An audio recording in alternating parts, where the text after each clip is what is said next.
नमस्कार साथियों इस टॉपिक में आप जानेंगे अवैध कब्जा हटवाने के लिए त्वरित कार्रवाई यानी कि तुरंत कार्रवाई करने के लिए कानूनी प्राविधान जो कि बीएनएसएस धारा 164 2023 अमेंडमेंट का आप ये देख रहे हैं जो कि 2024 में लागू हुई। अब देखिए साथियों, मैं आपको एक सबसे ज़रूरी चीज़ बता दूं कि जब भी आपका कब्जा संबंधी विवाद होता है तो कुछ समझ में नहीं आता है। ठीक है ना, एडवोकेट अपनी अपनी अलग राय देते हैं और कई एडवोकेट जो है वो रेगुलर सूट फाइल कर देते हैं। ठीक है, बल्कि और रेगुलर सूट फाइल हो गया तो वहाँ पे सालों समय लगता है। तो मैं आपको देखिए अब जो है शॉर्टकट बताऊंगा, सालों समय ना लगे। ठीक है, और कंडीशन भी बताऊंगा। देखिए कई सेक्शंस हैं कब्जा हटवाने के लिए, सब कुछ बताऊंगा मैं इस वीडियो में।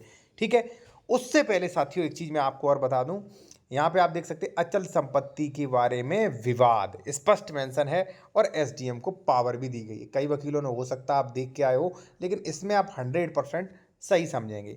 अब देखिए साथियों, अगर आप नए जूनियर एडवोकेट हैं या आप नॉर्मल व्यक्ति भी हैं और आप कानूनी की बेहतर सलाह मतलब बेहतर जानकारी रखना चाहते हो जो एडवोकेट के पास भी ना हो, सीनियर एडवोकेट के पास, तो आप इस चैनल को ज्वाइन कर सकते हैं। अभी जाइए ज्वाइन कर सकते हैं। इसमें आपको क्या क्या सुविधाएं मिलेंगी, प्रीमियम स्पेशल वीडियो मिलेंगे, कमेंट्स के रिप्लाई तुरंत मिलेंगे, नए कानूनी अपडेट्स मिलेंगे, संडे लाइव चैट और जो भी कोर्ट ऑर्डर्स जो होते हैं वो डिस्क्रिप्शन के साथ मिलेंगे। ठीक है, ये नॉर्मल वीडियो में नहीं मिलते, नॉर्मल चैनल पे। ठीक है, डिस्क्रिप्शन के साथ ओनली ऑन 59 रुपीज़ में। तो हजारों लोग जो है, हजारों की संख्या में लोगों ने जो ऐसे ज्वाइन किया है, आप भी अभी से जाके ज्वाइन कर सकते हैं। ठीक है, अगर आप जूनियर वगैरह और कानून में माहिर होना चाहते हैं तो। ठीक है, अब आते हैं अपने टॉपिक पे। जहां भूमि या जल से संबंधित विवादों में परिशांति भंग होने की संभावना है वहां प्रक्रिया। अब देखिए संभावना संभाव्य है। ठीक है, परिशांति भंग होना संभाव्य है वहां प्रक्रिया। ठीक है, अब मैं आपको थोड़ा सा बता दूं यहां पे। ठीक है, जैसे साथियों मान लीजिए ये प्रॉपर्टी है। ठीक है, एक्स प्रॉपर्टी। अब इस पे आप रह रहे हो, आपका नाम ए है, हमारा नाम है साथियों बी। हम यहाँ पे आए और आपसे दबंग लेके आए, कहे कि आज प्रॉपर्टी पे कब्जा खाली कर देना वरना हम जबरन कब्जा खाली करा देंगे। ठीक है, तो यानी कि अब यहाँ पे संज्ञेय अपराध हो सकता है, यानी कि लड़ाई होने वाली है। भाई आप भी प्रतिरोध करेंगे, पहली कंडीशन ये हो गई। या मान लीजिए हमने आपको जबरन यहाँ से हटा के बाहर कर दिया। ठीक है, तो ऐसी कंडीशन में भी। या मान लीजिए बी ने जबरन कब्जा कर लिया आपकी प्रॉपर्टी पे, तो ऐसी कंडीशन में, यानी कि आप ये समझ लीजिए तत्काल कब्जा वाली। ठीक है, तत्काल मान लीजिए विवाद वगैरह हो कि किसी ने कब्जा कर लिया, तब ये धारा काम में आएगी। ठीक है ना, ये 164। चलिए अब 164 के बारे में थोड़ा समझा देते हैं। और देखिए, अगर आपको किसी भी मैटर पर बेहतर कानूनी सलाह लेनी है, बेहतर कानूनी सलाह लेनी है, या किसी ज़मीन के डॉक्यूमेंट्स वेरिफिकेशन करवाना है, ज़मीन खरीद रहे हो या खरीद चुके हो, ज़मीन सही है विवादित तो नहीं, तो हमारा कॉन्टैक्ट नंबर आपको वीडियो के डिस्क्रिप्शन में साथियों मिल जाएगा। आप बेहतर कानूनी सलाह ले सकते हैं।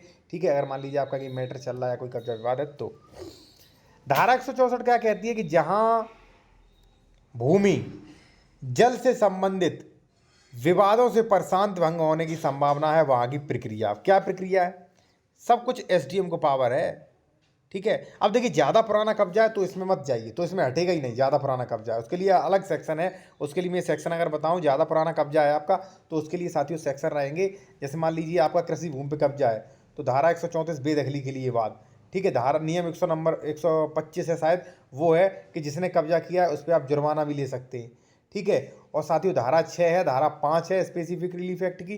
तो ये कई धाराएं हैं। अगर पुराना कब्जा है तो पुराना कब्जा है तो इसमें मत जाइएगा आप। ठीक है ना, तो पहली बात तो ये पुराना कब्जा है तो मत जाइए। ठीक है, दूसरा क्या है कि अब देखिए क्या है, किसी कार्यपालक मजिस्ट्रेट मान लीजिए तहसीलदार, एसडीएम वगैरह। ठीक है, यहाँ पे एसडीएम ज़्यादा रोल रखता है। एसडीएम पुलिस अधिकारी की रिपोर्ट के सूचना समाधान हो जाता है कि स्थानीय अधिकारिकता में किसी भीतर भूमि या जल को सीमा संबंधी लेके विवाद हो सकता है, प्रशांति भंग हो सकती है। तो ऐसे समाधान होने के आधार ऐसे विवाद संबंध पक्षकारों को अपेक्षा करते हुए लिखित आदेश देगा कि वे निर्दिष्ट तारीख को आएँ और वहाँ पे अपने अधिवक्ता द्वारा साक्ष्य उपस्थित करें कि वास्तविक कब्जा किसका था। वास्तविक कब्जा यानी कि प्रेजेंट टाइम कब्जा किसका था 2 महीने तक। ठीक है ना, अब देखिए ऐसा है, इसमें टाइटल डिसाइड नहीं होगा आपका कि कौन मालिक है। इसमें ये डिसाइड होगा, एसडीएम सिर्फ इतना करेंगे भाई जिसका कब्जा है उसका बना रहने देंगे। अब ऐसा भी नहीं कि जिसने मार तोड़ करके आज कब्जा कर लिया उसका बना रहेंगे, नहीं, उसे हटाएंगे, फिर जिसका था कल परसों तक उसको दिलवाएंगे। ठीक है, अब इस धारा प्रयोजन के लिए भूमि जल भवन बाजार फसलें भूमि सब कुछ इसमें आता है, ठीक है ना।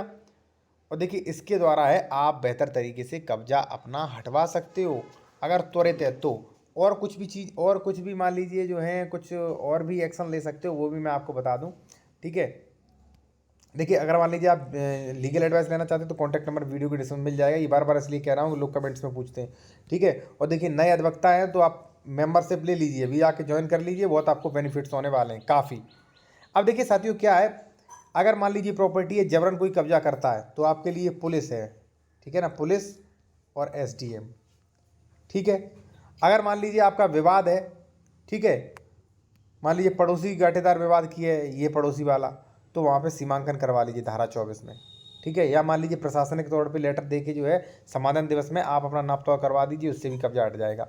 कोशिश ये करें कि पहले डायरेक्टली कोर्ट में मत जाएं। और हाँ, अगर मान लीजिए आपको कब्जा से निकाल दिया है, इन सब से कुछ नहीं हो रहा है अगर, तो आप क्या करिए भाई, आप जो है स्पेसिफिक रिलीफ एक्ट धारा 6 में चले जाइए, ठीक है। यानी कि धारा 6 प्रावधान करती है कि भाई जब भी कोई मान लीजिए अचल संपत्ति से किसी को हटा दिया जाता है, किसी को बेकब्जा कर दिया जाता है, तो वो 6 महीने के अंदर केस ला सकता है। ध्यान रहना 6 महीने का टाइम होता है केवल आपके पास।